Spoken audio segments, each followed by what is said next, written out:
forecast with WJBF Live VIPIR 6. It's been an endless onslaught of severe weather for the plains. This is the scene in College Station, Texas. The nearby town of Bryan saw a good deal of damage from storms, and the National Weather Service reports a twister likely touched down in Brazos County, Texas. Also, more than a dozen homes were destroyed after a tornado ripped through a portion of Kansas. Take a look at that incredible video coming to us this morning. Officials say this large wedge tornado touched down, and that twister reportedly stretched a quarter of a mile, destroying 15 to 20 homes. The good news with all this is we haven't had many reports of injuries, at least in the last 24 hours, but again, some very vivid tornado video out of the plains. Well, we're not talking about tornadoes here, thankfully, but tropics now starting to heat up here. Get your bearings straight: Georgia, South Carolina, Florida, and the Bahamas. Got an area of low pressure that we've been monitoring for the last couple of days. National Hurricane Center now giving this an 80% chance of becoming a tropical or subtropical system. In fact, the hurricane hunters will be flying into this system later on today to investigate it. You see all of our computer models, the forecast models, generally bring this towards the Georgia and South Carolina coastline. Where it goes from here, still kind of up in the air. Some of the models take it up the eastern seaboard, some of them bring it inland. At the very least, this will likely help to enhance our rain chances as we go into your holiday weekend and into early next week. And it could become our next named storm, which would be Bonnie. Right now, your forecast for this morning, expecting a clear start, a warm start, temps in the mid-60s. Getting into the low 80s by noon today with winds today out of the east. That's going to bring in some dry air, so I don't think we'll see any rain today. Just a few building clouds for the afternoon with those high temperatures right around 90.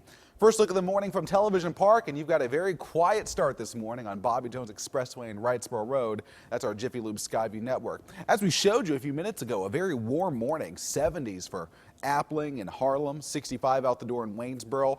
Not too bad, comparatively speaking, for Aiken and Barnwell at 64. But the dew points have been a little bit high last couple of days, back into the 60s, but those numbers may actually drop today with some of that drier air.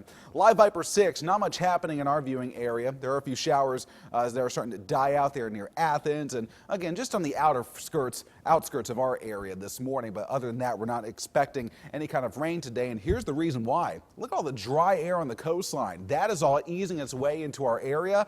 Again, that should essentially squash our rain chances for today. So some scattered clouds this morning. Those showers will die out. Notice we're going to miss out on the rain for today. There will be some showers and isolated thunderstorms in North Georgia.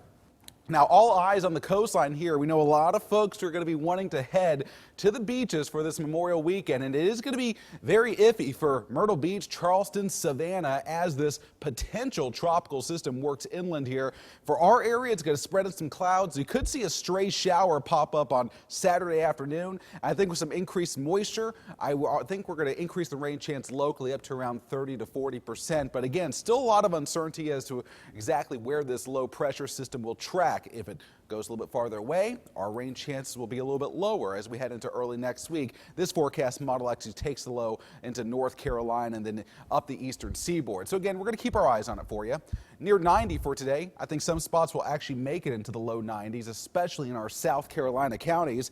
And over the next 6 days, well, there you go. Temps in the 80s, increasing chances for thunderstorms. Again, all these will be generally pop-up afternoon thunderstorms, and those rain chances will continue into next week. So I'm thinking you want to maybe get out onto the lake or do some boating. Tomorrow will be the best day to do it with 87 and generally sunshine. You still get a 3-day weekend, many of you. Absolutely. Nothing to complain about. All righty.